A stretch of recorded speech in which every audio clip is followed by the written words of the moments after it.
everybody, JJ Johnston here, back in the booth, the portal, back with another book review, Crenshaw by Kathrine Applegate. What are you doing? We have another book review. What's this we talk? Why are you in my booth? Why are you in my chair?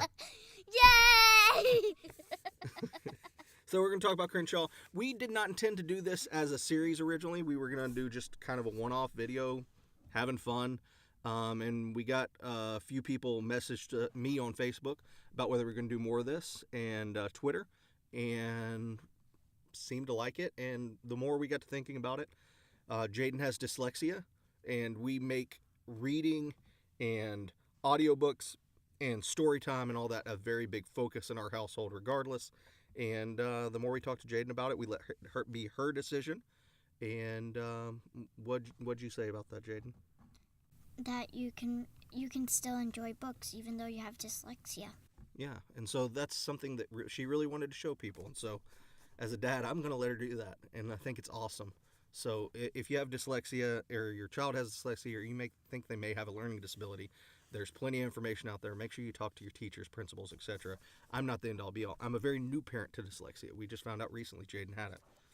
This is going to be a very free format, free-flowing kind of book review until we figure out our own pattern or what have you. So we'll start with the cover. Jaden, when you first saw the cover, what did you think of it? Would you have purchased it if you saw it, or asked us to buy it if you saw it? Maybe? Yeah, I could see that. What does it make you feel when you see it? Or what did it make you feel when you first saw it? A little sad, a little caring for Jackson. Well, before you knew it was Jackson, but yeah. I mean, he looks a little bit lonely to me as well. Out of 5 stars on the cover, I would probably give it 4. It's a very beautiful design, but, you know, it's a darker design for, you know, to evoke loneliness in a children's book is kind of a bold move, but it does match the story, so I'd give it 4 out of 5 stars. Just my personal thoughts. What about you, Jaden? 4. 4 as well? Okay, so we'll give it 4 out of 5 stars for that. The story itself, why don't you tell us a little bit about Crenshaw, or the book Crenshaw and Crenshaw the cat? Crenshaw is a big purple cat, and but the book Crenshaw is mainly about Jackson and his family. It's not about Crenshaw. Crenshaw is just there so whenever Jackson needs him. Okay. Yeah, and Crenshaw is the imaginary friend in the book. He's there to protect Jackson. He actually gets larger and larger throughout the book. The dog, the family's pet dog in the book, can actually tell the Crenshaw's there. It was actually a really unique take on imaginary friends, just an aside, for me, and I don't know if other books have ever done this before, but for instance, Jackson's father and mother don't believe that Crenshaw is real, of course, but Jackson's father had a imaginary friend as a child, and in this book, imaginary friends all live in the same place when they're not in the real world with their kid. And Crenshaw was able to give Jackson a little bit of insight into the imaginary friend of his father to let Jackson, I guess, show his father that Crenshaw was actually real. So imaginary friends are imaginary but also real. It's a really unique take on it. I really enjoyed that aspect of it just from, you know, an adult standpoint. What else was the book about? Also about some struggles that they had, you know, as a family. They had some money troubles. That's a tough thing for me. When I first started reading this with Jaden, I don't know that I would have continued to read it with her, just from a personal standpoint, if I didn't know she hadn't already, or if I didn't know she had already read it. Because she had already read it. She's already heard the story. So it didn't make sense for me to stop. But it was a little darker than I think an 8-year-old should listen to most of the time. Maybe I'm just a little overprotective. But, you know, it was a little darker. You know, it does talk about families with money trouble. So it talks about some real world scenarios. I know it made both of us sad at points, right? It did. It did make us both sad and worried. Yeah. Yeah, but you knew what was going to happen. I didn't know what was going to happen. And when the book ends, it does end on a high note. but I mean, it's not like they won the lottery or something. Like the book ends and you still know that they're gonna struggle a little bit, right?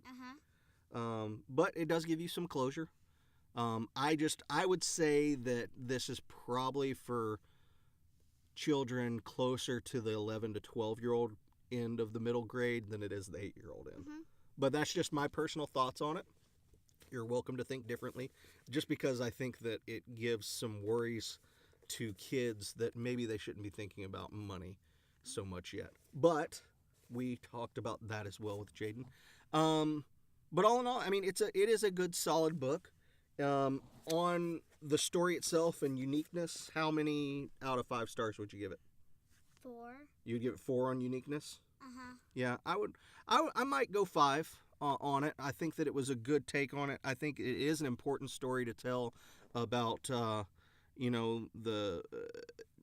once the hero of the story isn't the normal hero.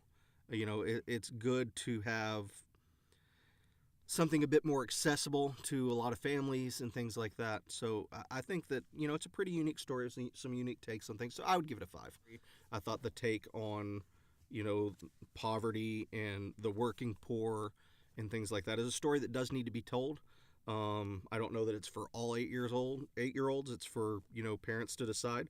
But I think it's, it paints a fairly compelling story.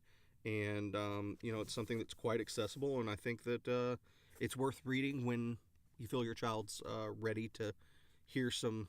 It's not real harsh truths. I make it sound like it's super dark. It's not a super dark book. It's got funny moments and some cool moments and things like that. But all in all, I think overall I would give the book 5 stars. I think getting past the cover and what it emotes, which I give it 4 out of 5 there. But I'd give the book 5 stars because of the uniqueness and everything else. What about you? I would give it 4 out of 5, but overall I would actually give it 5, but overall I'd give it 4.5.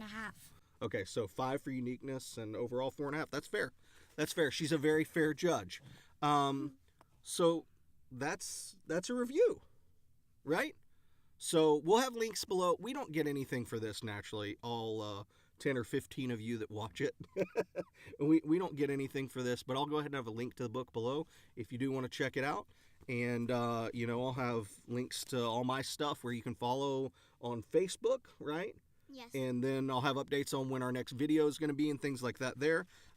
If you're into audiobooks, I happen to read some of them, so go check me out on Audible, Casey Johnston.